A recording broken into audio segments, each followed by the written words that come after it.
नमस्कार, आप देख रहे हैं सूरज टाइम्स नाउ। मैं हूं आपके साथ अंशु शर्मा। प्रयागराज में होने वाले छठवें चरण के मतदान को लेकर नामांकन सोमवार से शुरू हो गया। सोमवार को इंडी गठबंधन को प्रत्याशी उज्जवल रमन सिंह ने अपने कार्यकर्ताओं के साथ कलेक्ट्रेट पहुंचकर अपना पर्चा दाखिल किया। इलाहाबाद और फूलपुर लोकसभा सीट के लिए सोमवार से नामांकन की प्रक्रिया शुरू हो गई। नामांकन 29 अप्रैल से 6 मई तक किया जाएगा। जिला कलेक्ट्रेट में उज्जवल रमन ने नामांकन किया। नामांकन करने से पहले उज्जवल रमन ने संगम स्थित लेटे हनुमान जी के मंदिर के दर्शन किए। हनुमान जी से जीत के लिए आशीर्वाद लिया। उज्जवल रमन सिंह भारतीय राष्ट्रीय कांग्रेस के एक भारतीय राजनीतिज्ञ, उत्तर प्रदेश सरकार के पूर्व कैबिनेट मंत्री हैं। 2004 से 2007 तक, फिर 2013 से 2017 तक उत्तर प्रदेश विधानसभा के सदस्य रहे। उन्होंने समाजवादी पार्टी के सदस्य के रूप में उत्तर प्रदेश के करछना निर्वाचन क्षेत्र का प्रतिनिधित्व किया।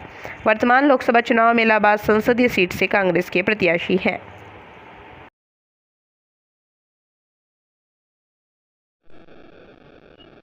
आज नामांकन दाखिल किया है। निश्चित तौर से जो है भारतीय जनता पार्टी की डबल इंजन की सरकार से प्रयागराज के लोगों का मन ऊब चुका है, थक चुका है। जिस तरीके से प्रयागराज की उपेक्षा की गई है, जिस तरीके से प्रयागराज के लोगों के जो मुद्दे थे, जिस तरीके से प्रयागराज का विकास होना चाहिए था, न होने के कारण प्रयागराज की जनता ने बदलाव का मन बनाया है। परिवर्तन की बयार बह रही है। इंडिया गठबंधन के पक्ष में लोग खड़े हैं। तो मेरा मानना है कि आने वाले दिनों में जब भी मतदान 25 मई को होगा, लोग भारी संख्या में निकलकर मतदान करें और परिवर्तन करने का काम करें। क्या मुद्दे हैं आपके इस बार? प्रयागराज के मुद्दे हैं कि प्रयागराज में जिस तरीके से सरकारी दफ्तरों का पलायन हुआ, प्रयागराज की गरिमा और अस्तित्व के साथ खिलवाड़ करने का काम भारतीय जनता पार्टी ने किया है। पांच बड़े दफ्तरों को लखनऊ स्थानांतरित किया गया। प्रयागराज की पहचान थी लखनऊ के बाद दूसरी राजधानी की, लेकिन आज कहीं पर भी पता नहीं चलता कि प्रयागराज दूसरी राजधानी है कि नहीं है। जो नैनी का औद्योगिक क्षेत्र है, भारतीय जनता पार्टी ने वादा किया था कि इसको हम फिर से पुनर्जीवित करेंगे, लेकिन एक भी कल कारखाने इनकी सरकार में नहीं लगे। जो कांग्रेस पार्टी के जमाने में लगे थे, सब बंद करने का काम इनके जमाने में हुआ। और जो 3 पावर प्लांट आए थे, वो मुलायम सिंह यादव जी की देन थे। एक सरस्वती हाईटेक सिटी अखिलेश यादव जी ने दिया। एक उन्होंने जो है वहां पर जो है राज्य विश्वविद्यालय जो है देने का काम किया है। और 150 करोड़ रुपया मेडिकल कॉलेज को कुंवर रेवती रमन सिंह जी के प्रयास से, उस समय कांग्रेस पार्टी की सरकार थी, गुलाम नबी आजाद साहब ने दिया था। 125 करोड़ केंद्र सरकार का और 25 करोड़ राज्य सरकार का अखिलेश यादव जी ने दिया था।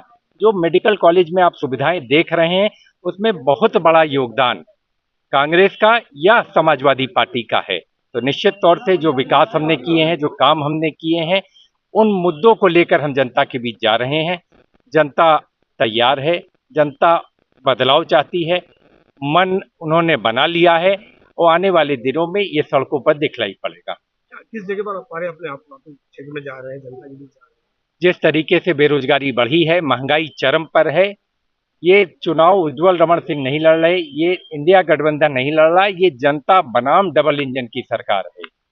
जनता खड़ी है और जनता जो है जनार्दन, मुझे मानना है कि निश्चित तौर पर अब की बदलाव करेगी। आखिरी सवाल है कि जिस तरीके से आप अगर चुनाव मैदान में हैं और विपक्ष है वो हमला करेगा, क्या लगता है आपको कि आप किस जगह पर और अगर आप चुनाव जीत जाते हैं तो क्या प्राथमिकता है? देखिए, हमने अपना विकास का एजेंडा रखा है, एक मॉडल प्रस्तुत किया है। उस मॉडल पर हम वोट मांग रहे हैं कि प्रयागराज में एम्स होना चाहिए।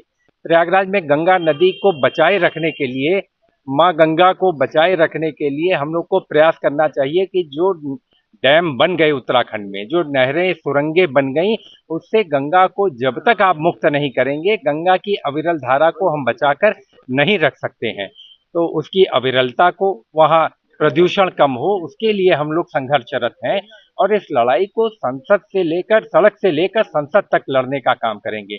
और हमेशा इंडिया गठबंधन के लोग ने सामाजिक न्याय की बात कही है, समता मूलक समाज की बात कही है। इन्हीं विषयों पर लेकर हम जो है जनता के बीच जा रहे हैं। जनता तैयार है, जनता का मन बना हुआ है और अब की परिवर्तन होकर रहेगा। तो ये थी फिलहाल की कुछ खास खबरें। बाकी की तमाम खबरों को देखने के लिए देखते रहिए सूरज टाइम्स नाउ। नमस्कार।